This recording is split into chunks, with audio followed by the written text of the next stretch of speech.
जिस दिन मुस्लिम धर्म के लोग मेरे कंट्रोल से बाहर हो गए, उस दिन हिंदुओं को हिंदुस्तान में पनाह नहीं मिलेगा। ये कहना है आईएमसी प्रमुख तौकीर रजा का। नमस्कार, आप देख रहे हैं न्यूज। मैं हूं आपके साथ रंजना उपाध्याय।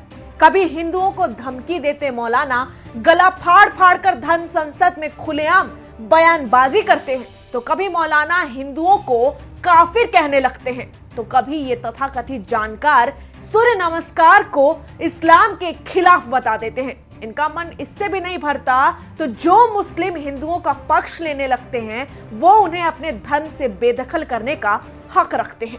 ऐसे ही ऑल इंडिया इमाम एसोसिएशन के अध्यक्ष मौलाना साजिद रशीदी हैं, जो मौलानाओं के झुंड का वही हिस्सा है जिन्होंने अब ये दावा किया है कि मुस्लिमों की आने वाली नस्लें राम मंदिर तोड़ सकती है। जी हाँ, इनकी ये बदजुबानी यही नहीं रुकती।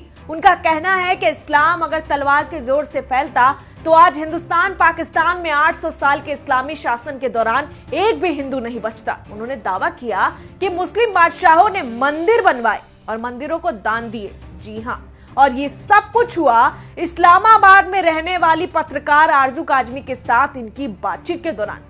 यहाँ हद तो तब हो गई जब महाशय सऊदी अरब द्वारा हाल में लिए गए कुछ लिबरल फैसलों पर भी अपनी राय रखनी चालू की और कहा कि यहूदी दिन इस्लाम को खत्म करने का ख्वाब यहूदी ही रखते हैं, इसलिए एमबीएस भी यहूदी की औलाद हो सकते हैं। उन्होंने कहा कि तवाइफों को नाचने और मदीना में सिनेमा घर खुलवाने जैसे निर्णय कयामत की निशानी है और बदनसीब फैसला है, और मोहम्मद बिन सलमान अय्याशी के लिए एक शहर खुलवा रहे हैं जहां इस्लामी कानून नहीं चलेगा और वहां कोई भी जा सकता है।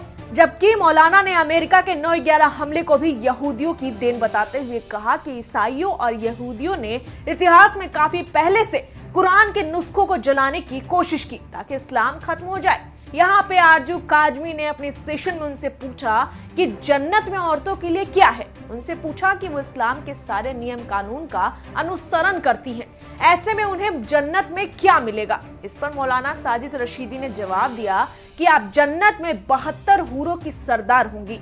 आपकी जिंदगी में जो शौहर हैं जन्नत में भी वही रहेंगे। उन्होंने कहा कि ये सब अय्याशी नहीं है, बल्कि वहां कोई नापाक नहीं होता और आदमी का मन भी इस तरफ नहीं जाता है। उन्होंने कहा कि जन्नत के लोग यही सोचते हैं कि अल्लाह उन्हें कब दीदार देगा। इस पर पाकिस्तानी पत्रकार ने पूछा कि औरतों के लिए वही शौहर और पुरुषों के लिए 72 हूरे, ये तो नाइंसाफी है। इस पर मौलाना ने कहा कि जन्नत में मुस्लिमों के लिए चीजें रखने वाले अल्लाह से ये सवाल किया जाना चाहिए। यहाँ विवादित टिप्पणी देने वाले मौलाना साजिद रशीदी ने बातचीत में ये भी कहा कि भारत पाकिस्तान में अधिकतर मुस्लिम धर्मांतरित है, लेकिन इसका मतलब ये नहीं है कि वो पक्के मुस्लिम नहीं है। उन्होंने कहा कि ये नहीं कहा जा सकता कि माँ बाप गैर मुस्लिम हैं तो औलाद मुस्लिम नहीं हो सकता। उन्होंने कहा कि इस्लाम अगर तलवार के जोर से फैलता तो आज हिंदुस्तान पाकिस्तान में 800 साल के इस्लामी शासन के दौरान एक भी हिंदू नहीं बचता। उन्होंने यहाँ दावा किया कि मुस्लिम बादशाहों ने मंदिर बनवाए और मंदिरों को दान दिए हैं। वहीं ऑल इंडिया इमाम एसोसिएशन के अध्यक्ष मौलाना साजिद रशीदी यही नहीं रुके। उन्होंने बाबरी मस्जिद को लेकर पाकिस्तानी पत्रकार से बोला कि हिंदुस्तान की सुप्रीम कोर्ट ने बाबरी मस्जिद को लेकर दिए गए फैसले में कहा है कि ऐसा कोई सबूत नहीं मिला कि मंदिर तोड़कर मस्जिद बनाई गई। दूसरी बात ये कही कि 1949 में गैर कानूनी ढंग से चोरी से मस्जिद में मूर्ति रखी गई।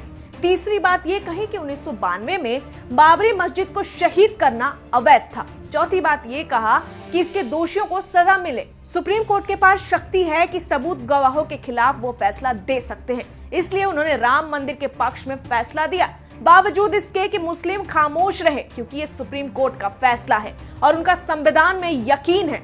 फिलहाल विवादित बयानों के सरदार मौलाना साजिद रशीदी का ये सभी बातचीत के अंश सोशल मीडिया पे वायरल हो चुका है। वहीं इसको लेकर लोगों की कई प्रतिक्रिया भी आ रही हैं।